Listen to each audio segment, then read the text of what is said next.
The Cruiserweights debut, a steel cage match. We're going to the full best of 7, and the list of stupid idiots, the go home for Clash of Champions, begins now. You're tuning into the destination for TV superfan discussion, AFTERBUZZ TV. And now, let the buzz begin. Yeah. There we go. This feels good to hear this. Absolutely. Again. This ain't no butt rock. No way. No way. This has always been one of my absolute favorite themes. This song is fantastic. Zero butt. The wrestler Zero butts behind this song is fantastic.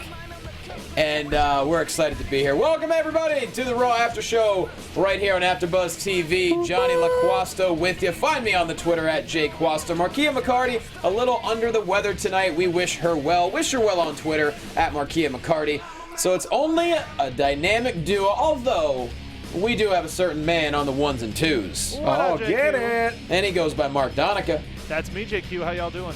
We're doing fantastic, man. And the man sitting next to me, he just so happens to have a birthday at the stroke of midnight. Oh, boy. You can see him every single week on Championship Wrestling from Hollywood. He is the first progenitor of Hyper Optimism. He was a huge part of our 6th anniversary milestone that will be airing very soon. Find him on Twitter at Ty Matthews PMA. He's Ty Matthews. My 20s are dwindling down to a matter of hours. Dude, how does that feel? Oh, I don't know. I think I'm okay with it. I think I'm okay with it. I will say this. 30 for me was easier than 29. Okay. 29 terrified me, and by the time I hit 30, I'm like... You've had enough time to process it? Just let's go. All right, I can see that. That's how I felt. Sure. I can see that. Here's the thing, though. You don't look your age. Well, 30. Thank you. I appreciate that. Yeah. I think, people in wrestling tend to think that I'm older than I am just because I've been... This December, it'll be 17 years since I first stepped inside a wrestling ring. You started at 13? Yeah. You and TJ Perkins? Yeah, pretty much, yeah. Jesus. Yeah, I started training in December of 1999. Illegally. So there you go. Yeah, it's true.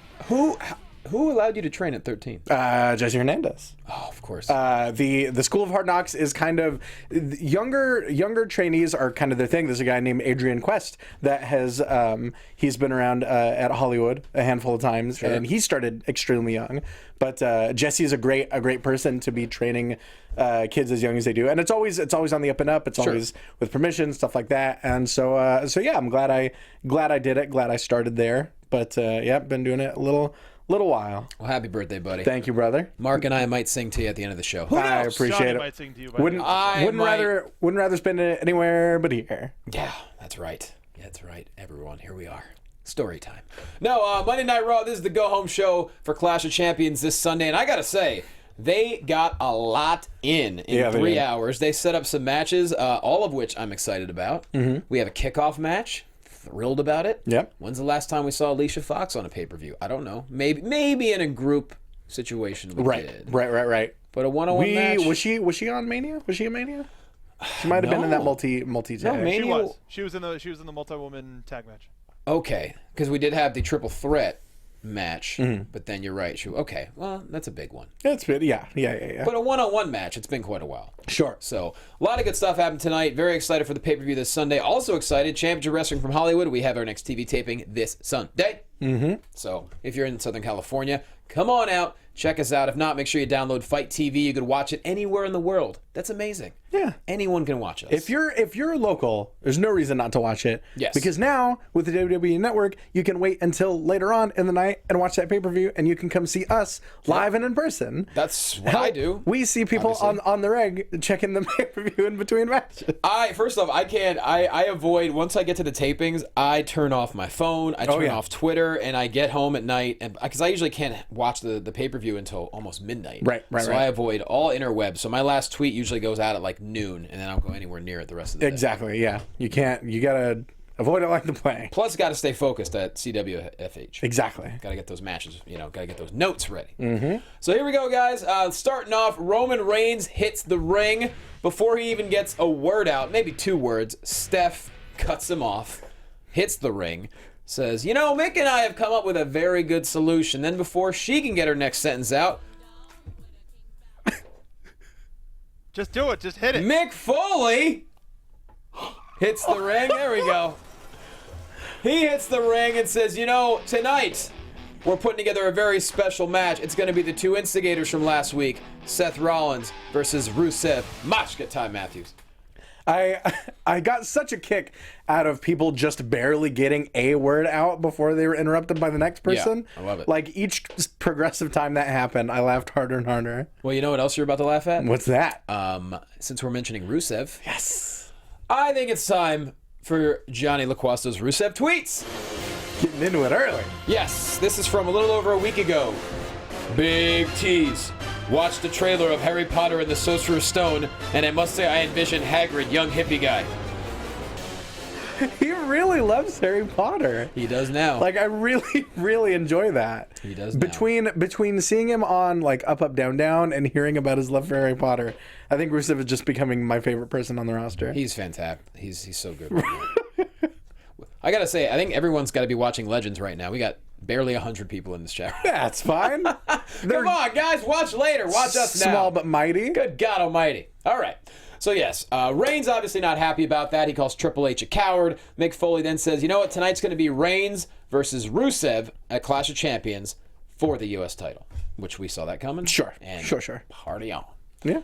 And then Mick says it's time for him to start making things right because we can't lose a SmackDown. I don't want to be out of a job. So tonight there's going to be a rematch, Roman Reigns versus Kevin Owens in a steel cage. I was pretty hyped about that. It's Yeah. been a minute since the last steel cage match It has been. on Raw. KO not happy about it. Nope. KO in a black suit, dig it. I love it. Love that look. So he comes out, he's like, that decision makes no sense. I beat Roman twice last week. I should be preparing for my title match this Sunday. Steph says, well, don't worry, it's a non-title match. But Mick says, yeah, well, it's steel cage. Get ready for it. And then after the commercial, backstage, actually, no, I'm wrong. That's when Seth comes out, I believe. Mm-hmm. Yeah. Mm-hmm. Oh, Seth metal. I love when Seth just kind of stares and chuckles at KO. Right.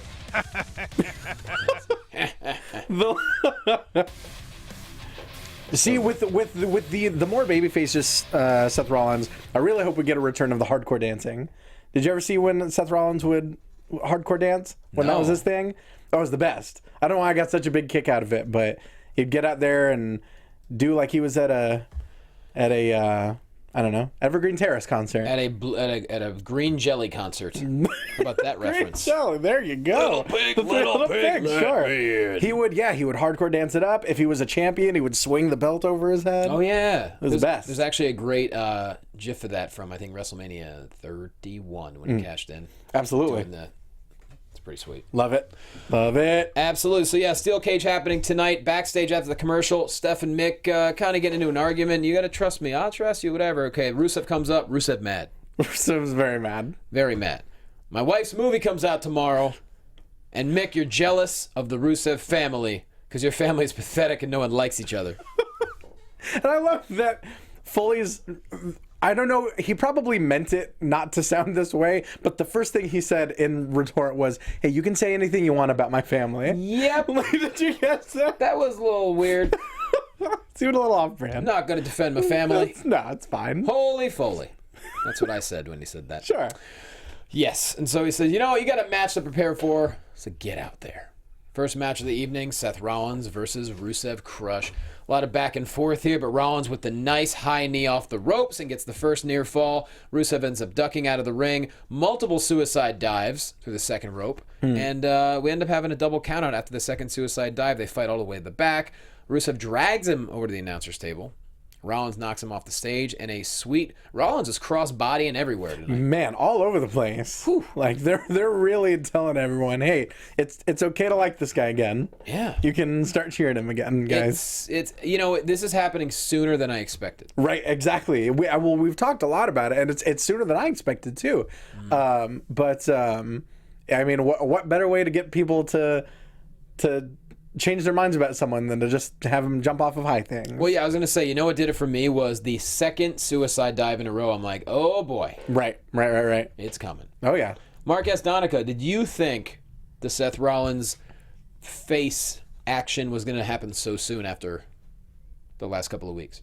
I didn't think it was going to happen super quick, but I'm happy at the rate it's going. It's still kind of slow. Like I thought, as I mentioned to you guys at the end of the show, I thought he was going to beat down Roman with the rest of the guys after fighting them. Like, I'll get a few kicks on Roman. Sure. Why not? Why not? He didn't though. He's still kind of a jerk though. I think he may have done it once the show went off the air. Oh, could be. Yeah, you're right. He is still kind of a jerk. Could he become kind of like I'm not going to compare anyone to Stone Cold, but Stone Cold played by his own rules and was an outlaw and was kind of a jerk as well. Sure. Who would wear the tiny cowboy hat like Kurt Angle? Oh man. True. That'd be so good. Rollins would do that. Oh, of course. I don't know if it would have the same effect, the same gravitas. I could see Rusev rocking like a tiny cowboy hat. Yeah, they would both sing Kumbaya. That'd be amazing. But yeah, really fun stuff. So yeah, double count out. Rollins crossbody off the announcer's table, which it's funny because you don't think the announcer's table is going to get used for anything anymore. Right. Yeah, no, they'll still gladly involve it. They'll just walk a little bit to do it. Yes. I dig that. Moving on, backstage, Dana Brooke and Charlotte are watching footage from last week with Bayley versus Sasha. Mick Foley standing there, obviously, like we mentioned, looked like a double pin. And Mick Foley says, yeah, you're right. And Dana Brooke's like, well, I have an idea. Why don't you have them fight again tonight? And then the winner can face Charlotte this Sunday. And Mick says, Charlotte, Dana Brooke has a lot of good ideas. And that reminds me, I think this Sunday it's going to be a triple threat. Sasha versus Charlotte versus Bayley for the title. Then he walks away. I enjoyed it. I like this dynamic between Charlotte and Dana, where Dana just cannot seem to do anything right. Mm-hmm. But she keeps trying. She's trying her best. Yeah, But it's I'm getting a kick out of it. Solid shove. Super shove. Real mad. It's really just put a lot of mustard on it. It's like one of those like little kid shoves you see in Stranger Things. Just, absolutely. What was that? Oh god, that kid without the teeth, he kills me. It's like my new favorite person on earth. Of course. Episode 1 when he mentions why he didn't have teeth. This displeases you. God, I love that. I cracks up at it. Oh, so good. Anyways, yes, we have a triple threat this Sunday, which, hey, no one's going to complain about that. No. Cedric Alexander, Brian Kendrick, then in a promo for the Cruiserweights showing up tonight. Amazing. Oh, yeah. To see Brian Kendrick again. Yeah, and we've talked about it. If I can get a little cheap plug in here, we've talked about it on the Cruiserweight Classic Bracket Breakdown with myself, Mark Donica, and Bill Handstock. What it do? We talked about all that and how kind of refreshing it was not only to see Brian Kendrick, but to see him wrestling such a different style than we're used to him seeing. It's a completely new competitor, really. It really is. And really seeing him in his element in one-on-one competition during the tournament really kind of drove that home. So if you haven't watched that, please go be sure to check that out, especially his match with Kota Ibushi. And I'll tell you what, they're making a big deal about Brian Kendrick's age. He's 37 years old. A lot of people are 37 years old. I mean, if anything, that makes it even more impressive. Yeah. Like you got to understand, the guy has been doing it for so long. He started really young. All that him being 37 means is that he just has that much more experience under his belt. And he kind of looks like his own father. Like the thing that always grabbed me when they started showing his promos during the CWC is that like he looks like he kind of time traveled from the future to warn his younger self about something going terribly amiss. A little bit. Like when he started, he wrestled in Japan as Leonardo Spanky because he kind of bore a resemblance to Leonardo DiCaprio. Yes. And I think it might have been Morrow that said he looks a little more like Leo from The Revenant now. Like really, really, really rough. But of course, his nickname for years on the scene has always been Spanky. Oh, sure. But for many reasons. Oh, sure. We don't have to go into that. But yeah, I mean, this is a family show. Hey, they aired that on WWE Confidential. Yeah, not right now on the AfterBuzz TV after show for Raw. Go Google that, kids. There, dude, nailed it. I'm not gonna Google it. I don't need to see it. But save search on.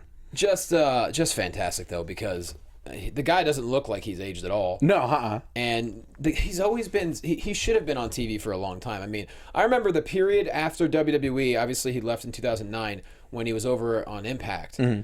there was a good chunk of months where he was the reason I would watch every single week, just because he was so aloof and so brilliant with the stuff he was saying and so in his own head. It was compelling to watch. He was the reason I would tune in. I'm like, oh, I got to see what Kendrick does tonight. Sure. Well, I think that's why he and Paul London had such great chemistry together, because they're both Weirdos. such weird guys, but Love Paul, too. they're so creative. Paul's amazing. Yeah. But they're so original and they're so unique that they're willing to do literally anything. And people forget that, like, even though it was in an interim fashion, Brian Kendrick was at one point for about 5 minutes the WWE champion. It was a championship scramble, one of those things where whoever wins is the interim champion, and then at the end of the time limit, that person is the final champion. Okay. And so he was the interim champion for a hot maybe 5 or 6 minutes, and then I think Jeff Hardy won. Ultimately. Brian Kendrick is how we got the debut of Ezekiel Jackson. That's true. If I recall correctly. So yeah, really excited to see. And of course, Cedric Alexander, we have to talk about him, and just one of the greatest athletes. Between him and Rich Swann, they can just consistently one-up each other on greatness. Right, definitely. And Cedric is another one of those guys that went in there and had a classic against Kota Ibushi. Ooh. I feel like everyone that worked Kota Ibushi more often than not ended up coming away with a classic. Well, I think people knew that Kota Ibushi was the favorite, and he was the guy along with Zack Sabre Jr. that everybody was looking at. Right. And so you're going up against Kota Ibushi, you got to step your game up. And said he was coming over from Ring of Honor, and obviously he was great there, but I feel like he had something to prove to himself, because like, well, I left Ring of Honor, this is my shot. Sure. And sure enough, he's come through in a big way. Absolutely. So really great stuff. And it's just heartwarming. You know, it's so great. Like, who would have thought a year ago that not only would WWE have a Cruiserweight Classic with 32 people, whether or not you won your match or lost your match or moved on far, if you don't get signed, you go back to your promotion with a bigger name. Right. You make more money, and it helps the business. And now we have a Cruiserweight division, which is just, it's so great for everybody. Yeah, and we're already going into a pay-per-view with a championship defense. Yeah, and of course, not everyone signed. You know, Ibushi went back to Japan, Sabre Jr. didn't, and yeah, that's totally their prerogative. They're both in amazing situations right now where they're probably making plenty of money on their own. So, sure. More power to them. All right, Jericho and KO backstage. They're both a little peeved. Jericho says, Foley has never liked me, so I'm going to make a list of all the things he's doing wrong, and I'm going to show it to Foley, and he's not going to like it. I was so excited whenever Jericho and lists are in the same place. Oh, God. I got very excited. I thought it was going to be to the level of, like, going through a commercial break. Right, exactly. Me 1001 hold is like, please. I was really hoping for that. Maybe we're building up to that list. Maybe. Now that he's, like, introduced the concept of the list, maybe it just keeps getting longer and longer. Because he is going that hilarious comedy route right now. Sure, this is back to the days of conspiracy victim Jericho. Maybe he can come up with 1001 reasons of something else. Right. I feel like this list is only going to build up to something. Right. I think it might just still be this. Just his reasons for disliking Mick Foley grow larger and larger in number until it's just like before, just like a giant scroll of paper that's like almost going out of the ring. It's going to be the longest BuzzFeed article ever. Exactly. Then Dean Malenko comes out and rips it up. Stinko Malenko. That'd be so fun. Oh, the best. Well, it's now time to get noisy, everyone, with Sin Cara taking on Braun Strowman. I feel like Mark turns it up in my headphones. Very well. I physically can't. You're just really weirded out. It's I'm getting to the point where I'm looking forward to that more so than I'm looking forward to Braun Strowman the person.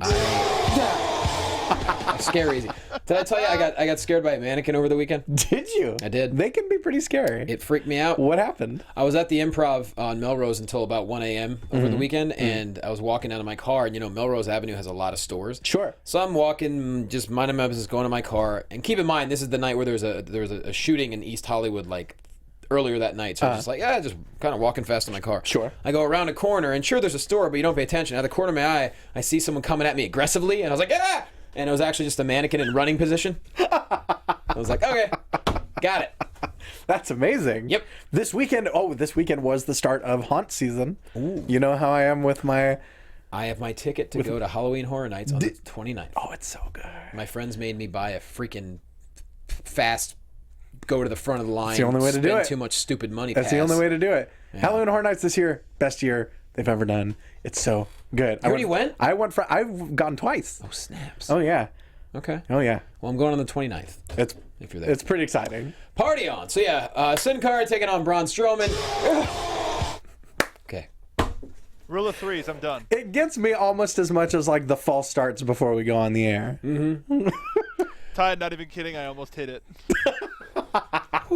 Okay. So anyways. So, You know, Sin Cara put up quite a fight. You know, suicide dive.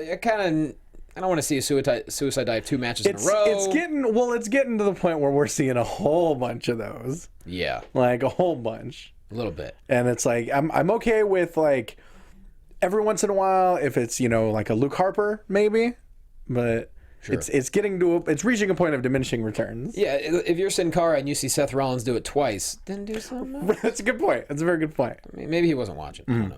But he puts up a little bit of a fight, and then actually he does a moonsault off the second rope, I believe, maybe the top rope. And Strowman catches him with a power slam for the big W.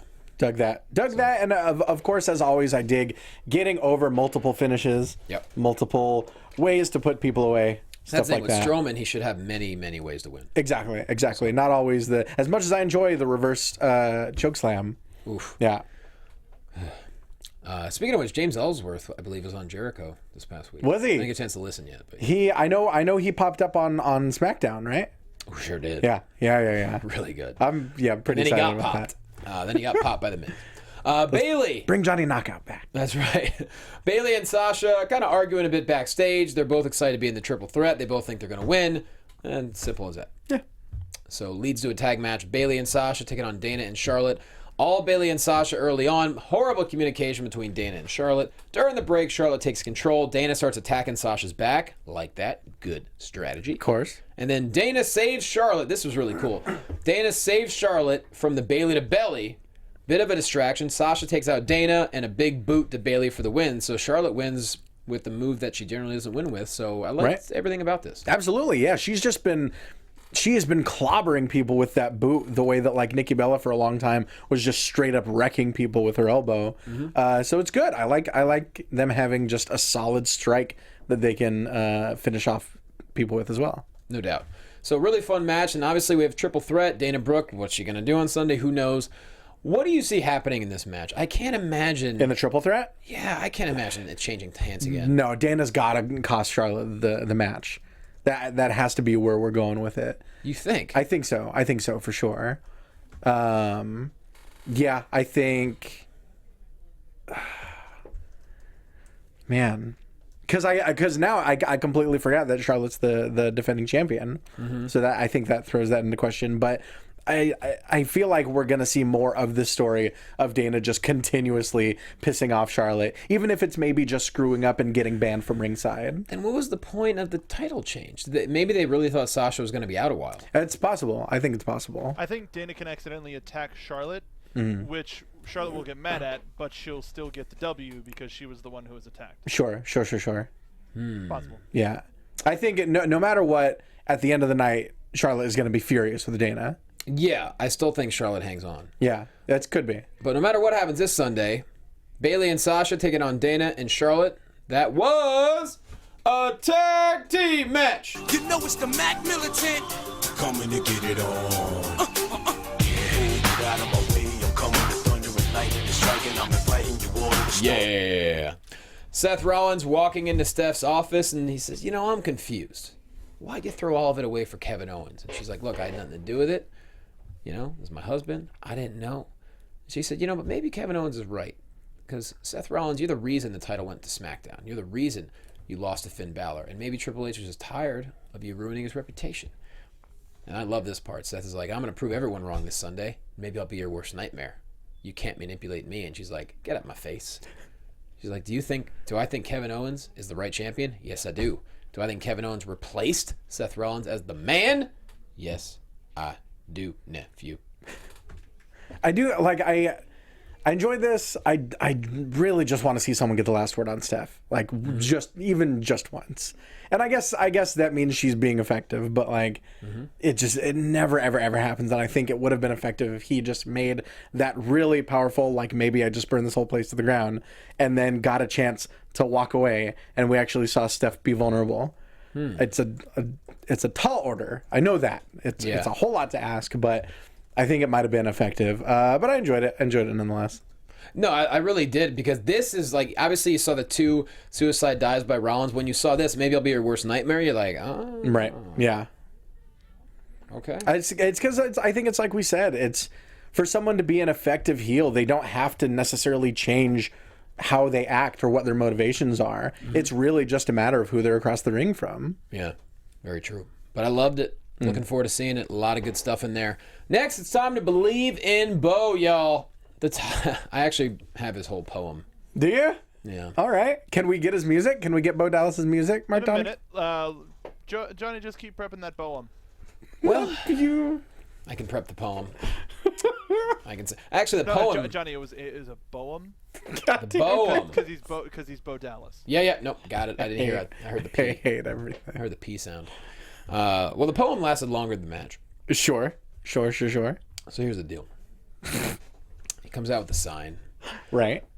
The tide has turned, and I've slowly learned that all of our bridges need to burn. As lovers come and go, as friends turn to foes, I've come to know that only I can believe in Bo. Yeah. All right. And then he defeats a young man. I can't remember his name. I just know that he was the grandson of Michael P.S.A.'s. Were they joking when they said that? I don't know. Okay. Could be. Maybe. Possibly. Yeah. It's funny. A friend of mine, one of my comedian friends, texted me a picture last week of this guy at the airport wearing a WWE shirt. He goes, "Hey, is this someone from WWE?" I go, "Yeah, it's Michael P.S.A." It was Dope. He's like, "Who?" I'm like, "Dude, stop. Stop texting me. That's who it is. All right, don't talk to me." So what do we think? What do we think about Bo and the Bohms? Look, I'm all for this brand extension, giving people new opportunities. You saw that Jack Swagger apparently made the jump to SmackDown. You see Alicia Fox getting a chance for a one-on-one match at a pay-per-view. So, you have a 3-hour show. I think it's only right if you spend at least 20 to 30 minutes of those 3 hours experimenting with people to see what sticks and what doesn't. Sure. Like Braun Strowman. Sure. I think that's more of a sure thing than Bo. Sorry, I was just trying to scare you with the music. But No, I didn't want to. I was prepared. It'll come. It's when you least expect it. I keep going back and forth on it. I'm glad he's getting something, and I'm glad he's getting a little bit more depth and something that allows him to show a little aggression and actually be a somewhat credible threat. I don't know how crazy I am about the poetry and the rhyming. Yeah. It's a little, as much as I love Lanny Poffo, and all due respect to the genius, Sure, it reminds me a lot of that. Yeah, it's really good. Yeah, I don't know. I'm going back and forth on it a lot. I am just excited more than anything to see Bo Dallas getting a push and seeing more screen time from him. Yeah. I miss Silly Bo though. Like, Silly Bo is one of the greatest assets that they've got. Unfortunately, Silly Bo didn't stick like it did in NXT. But I think it had a chance to. I agree. I think the only reason it didn't stick is because it was being used in secondary or tertiary roles, like in the Social Outcast or something like that. Okay. I think if he was able to be silly and also be a credible threat and a competitor like he was when he was the NXT champion, that might make all the difference. I like more aggressive Bo, that's for sure. The poem thing, I don't know. I mean, wasn't Heidenreich into poems at one point too? Yes, he was. That worked out. No. Did it though? No, it definitely didn't. Mark Donegan, what do you think? I'll tell you in a second. Okay, perfect. I'm on pins and needles. Here's a match we're all into. Sheamus versus Cesaro. This was match 6, and damn, it didn't have a lot of time, but they brought it. I mean, Sheamus saying he feels no pressure. Cesaro cheated last week, which he did. He's in control. He's going to win tonight, move on, and get his title match. Well, there's a lot going on. Big European uppercut, roll up by Cesaro, then an uppercut over the barricade. Which, Sheamus just flew over there. Oh, yeah. Hitting the white noise on the apron, Celtic cross into the backbreaker. I don't think I've seen that before. He just dropped him on his knee. He just did that, I think, for the first time maybe a week or two ago. Really good. Just started doing that. Yeah, I love that. Then into the cloverleaf. Sheamus ends up using the ropes for the pin. The ref catches him, and then he tries to do the shoulder block over the rope. God, Cesaro catches a 275-pound Irishman and then hits the neutralizer for the win. Love it. Wow. It was, for as much of a foregone conclusion as it was that Cesaro was going to win this and tie it up. Sure. I've been enjoying the hell out of this. It's like I said from the beginning, each match has been different enough that it keeps things fresh and it keeps things entertaining. I feel like these two in this series is very underappreciated, partially because most people just can't stand Sheamus. And like also, to be fair, this was a match that we had already seen twice even before the Best of 7 series started, and that was just this year. They've wrestled plenty of times before, including one match at Night of Champions a couple years ago that was really severely underrated, speaking of underrated. Sure. But I think, yeah, to their credit, they've managed to make 6 or really 8 straight matches all kind of independent of one another. And I love the fact that there is a stake. I mean, the winner does get a guaranteed, is it any title shot? I think so. I think they're being kind of deliberately nebulous about it. I think it's going to be a swerve. They're going to get a chance to fight for the tag team titles together. God, I would kind of be into that. I mean, that's a joke, but I'm into it. It's a joke, but I'm super into it. That'd actually be kinda I'm cool. actually kind of into that idea. Promise, it'd be a weird combination, but for sure. The winner gets to pick the name of the tag team. I like that. Then they win and they just argue that I am the tag team champion. Right, exactly. It all comes full circle, guys. Mick Foley on the phone. He said, you know what? I want match 7 to be this Sunday at Clash of Champions. Jericho walks up and says, you never liked me. And he's like, that's not true. He's like, I recommended you to Paul Heyman back in Japan way back in the day, but I haven't liked you in a long time. And he said, well, that's fine. I have the list of Jericho. And Mick's like, what? I can't hear you. He's like, I have a list of Jericho. He's like, I can't hear you. He's like, why can't you hear me? He's like, I'm missing an ear, you stupid idiot. So good. Jericho's like, whatever. You have bad fashion sense. And Mick says, you look ridiculous in your scarf with no shirt. And you know where that look is popular? Luxembourg. It's true. So there you go. Yeah. Jericho heads out to the ring. I mean, look, these two are just gold together.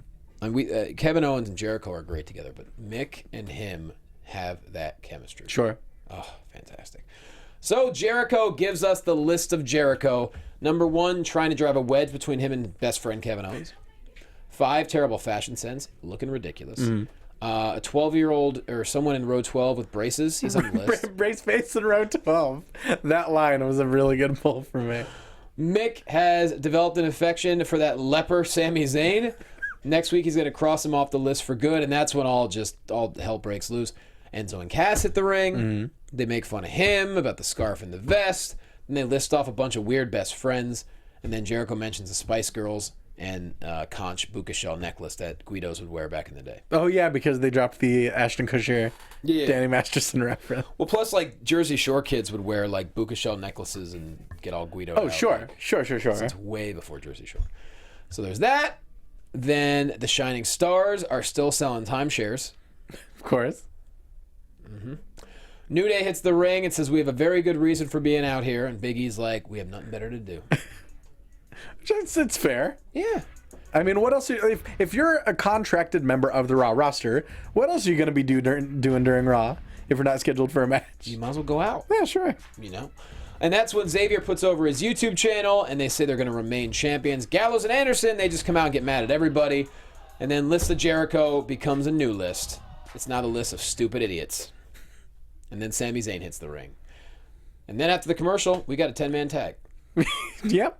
So we have Enzo, Big Cass, The New Day, Sami Zayn versus Gallows, Anderson, The Shining Stars, and Chris Jericho in a 10-man tag team match. You know it's the Mac Militant. Coming to get it on. Get out of my way, I'm coming to thunder. There you go. Spin around, Ty. Spin around. Get it. Holla, holla, holla. Doubling up tonight. It's so fun thinking about like how Teddy would introduce guys now. Sure. Enzo, Big Cass, You know, Big Show. Yeah. Still the Big Show. You know, he would totally get confused on who the Shining Stars were. Sure. Primo. Epico. Well. Carlito. Oh, I love Teddy. Oh, he's the best. Peanut head. So yes. Okay, what are we at? I don't know. The 10-man tag match. Kofi flying over the top rope with a little bit of help from Big E. Jericho and Zayn finally kind of go at it. Helluva kick to Epico, and then the Bada Boom Shakalaka for the win. This was a very entertaining match. Sure. When you get that many people in there, it's gonna be fast paced. It's gonna be fun. And I'll say this: look, we make fun of what the Shining Stars are doing. They are owning it. Hey, I've been #1 Shining Stars supporters since day one. I'll have y'all know that. You guys know. I've been on their side since day one. What, the timeshare thing? With everything. Okay. Absolutely. Even before the timeshare thing. Yeah. But the timeshare thing, I'm glad they're being given a reason to be hated. Because before they were just guys that were from a place and they were a fan of that place and they wanted you to go to that place. That's a good point. And so now they're actually actively trying to swindle people out of money. Yes. So it makes a little bit more sense People hate timeshare. to hate them. Right. Except someone said last week they're Markia. pageants. Huh? Markia said that she knows about timeshares. Oh yeah. Oh, that's right. That's Parents right. get him or something like that. Yeah. That's crazy. Yeah. So yeah, moving on. Really cool video tribute to Eddie Guerrero for Hispanic Heritage Month. A month that's just man, it's fun watching him. Sure. Really is. So then Mick Foley is in the ring for the introduction for the cruiserweight division. He says it's not the size of the dog, but the size of the fight. And the dog took him a couple tries to get it out, but he got it out. You got there. And I like the fact that he called himself out on it. Yeah. Because you got to do it. So he introduces Rich Swann, Grand Metalik, Cedric Alexander, who lost 22 pounds. Mm-hmm. That's crazy. Oh yeah, and he works like it too. If you saw him back then and you saw him work now, you can see a marked change. Well, but to be in the great shape that he was in, to lose 22 pounds, that is really not easy to do. Right. Whew, I give him a lot of credit. We even got the CWC lighting. Thank you, Mark. Yeah. And then he introduces Brian Kendrick. And I love what Kendrick had to say in the little pre-match promo. It's kept it simple. He goes, July 30th, 2009. I was wished the best of luck in my future endeavors. They thought I was through, and so did I. Damn. Yeah, and just the Crazy Eyes too. So Crazy good. Eyes made this one. So good. And you talk about a match. We had a fatal four-way match for the #1 contendership to take on TJ Perkins. By the way, congratulations, TJ Perkins. Hell yes. Definitely. Southern California kid. Love it. So this match had everything. I mean, we had Cedric Alexander taking out Kendrick and Swann. Then Grand Metalik takes out everybody. Rich Swann does a standing 450. Oh yeah. What the hell? Yeah. I love that. Yeah, they each kind of got their chance to shine. Metalik, even though he didn't hit the Metalik driver, got to tease it. Cedric Alexander hit the lumbar check. We saw the standing 450 from Rich Swann. The bully choke, or the captain hook as it's now being called. For sure. Star. What's that? Because you have to be a star. Of course. Can't be a bully. Can't be a bully. It's a good call. Although choking anyone is bullyish. That's a good point. No matter what you call it. Just don't call it choking. Then you're fine. And especially don't use the word bully in the name of the God, move. no. Bully and choke together, please. Be No. a star time. Double whammy. How dare you? Be a star fun dead. But I love that they were given a substantial amount of time, not just for the segment, but for the match itself. Yep. There's obvious clear-cut stakes right off the bat. It was kind of perfectly done. It was fantastic. And then Kendrick locks in the captain's hook, but then Alexander hits a lumbar check, but then Kendrick gets him out of the way and locks in the captain's hook on On Cedric, yeah. Yeah. And Kendrick wins. So we have a #1 contendership. Brian Kendrick, TJ Perkins. I think that is a perfect match for Sunday. Definitely, yeah. I really thought that Cedric Alexander was going to take the win in this one. Yeah. But I love the idea of seeing TJ work, obviously such a seasoned veteran in the WWE style. And so I think that's going to be a super, super fun match. And not just that, you want to talk about a shout out to California Wrestling. There you go. Oh, that's true. First That's major display of the first cruiserweight championship match will be between two California greats. That's a very good point. That's a very good point. Kendrick, he originally trained in Texas, but really came up in UPW and in a lot of the independents that LA was kind of known for. And think about all the people he's trained in California over the years. Oh yeah, yeah, So many people. I mean, he would drop by our taping sometimes just to say hi and hang out. yeah. Which Yeah. is just great. Yeah, he's fantastic, definitely. But this is going to be such a fun match. Go ahead, Mark. What's that, Mark? Really quickly, Ty, I just want to let you know that Grand Metalik's theme is available now on iTunes. Is it okay? Yep. Did they play? Was tonight the same theme? Yeah. Wait for it. Oh, yeah. Yeah. Wait for it. Oh, There you maybe go. it's not. This isn't the same theme. Oh. Oh, this is It's still dope as hell. faster, yeah. This is not the same theme. Interesting. Similar. Interesting. I dig it. Maybe they played a different part of it. I still dig it. Cedric's music sounded different, too, then. Well, It sounded the same to me. Oh, was it the same? Okay. Cedric's was for sure the same. Okay. Yeah, dig that one. Dig obviously Rich Swans. Yeah. Yeah. A lot of good music. So no butt exciting, rock. No butt rock in the No segment, butt y'all. rock. But Kendrick and TJ is going to be just phenomenal. Can't wait to see that. And also, this could give Kendrick the opportunity, if we're going to start having heels, baby faces in the Cruiserweight division, this will give Kendrick a chance to maybe become a heel because he is older. He wants to hang on. He will do whatever it takes. He'll be desperate. And that's what one of the things that I loved about this match and about all the matches during the Cruiserweight Classic is that the way he's wrestling is like a vulture. It's like a scavenger. It's like you said, he will do literally anything it takes just to win. And I think he's got this kind of this scrappy sort of grungy sort of look to him that I think works perfectly. For sure. Clash kickoff, we already mentioned Nia Jax taking on Alicia Fox. Very cool. Very cool. I think Nia's going to be very angry. Very, very But much I'm so. very happy to see Alicia get some TV time in a solo match. It's great. Kevin Owens versus Roman Reigns, main event time, y'all. A lot of near falls. Superman punch, pop-up powerbomb near fall. Reigns sneaks over the top rope first, just before, not over the top rope. He climbs over the top and drops to the ground just before Kevin Owens climbs out of the match. And then Rusev attacks. Kevin Owens kicks the door onto Reigns. Oh boy, that was gnarly. Rusev takes a chain, locks Reigns in the cage with Kevin Owens, locks him in the Accolade, then Seth Rollins climbs the top of the cage, leaps off the top, double crossbody on everybody, all hell breaking loose. What is happening, Ty Matthews? They are really going all in on you guys love Seth Rollins now, which is I mean, hell, I'm okay with it. Everyone does. Absolutely. You know. I mean, I'm a little bit scared for his well-being now that he's back in a protagonist's role, as Mark Donica was very worryingly watching the high spot off the top of the cage. No, little boy, no. It's very Fixed him. Right. I know. You're barely held together. Well, so. don't forget, he didn't get hurt from doing anything too crazy last time. It was just unfortunate. That's true. That is true. It's always the little things. Yeah. But, I mean, the match was solid. It was a steel cage match. I mean, Kevin Owens and Roman Reigns, always going to put on a great match. And then I love the fact Rusev is doing a great job of tiptoeing the line between comedy but uber aggression. Exactly, yeah. You know? It is kind of, that's a good point. It's kind of a perfect balance. Yeah, like he could say something funny to Mick Foley backstage, but then as soon as he hits the ring, it's all business. He locks in that Accolade on Roman Reigns, kicking the holy hell out of him. During the promo backstage, as he was walking away, when he yelled that he didn't want his congratulations. Yeah. That was a really, really funny line. You tell that was a little ad-lib. I don't want your congratulations. Loved it so much. Yeah.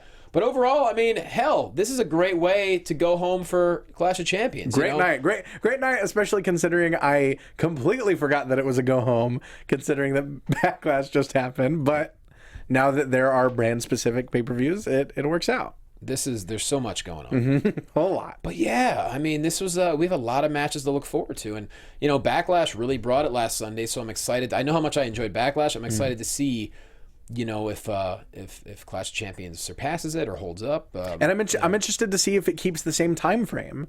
Backlash only went barely over 2.5 hours. Loved it. So which is awesome. Thank you. It's a little bit weird and to see pay-per-views going even shorter than your standard episode of Raw, but I guess if you account for commercials, it's roughly the same thing.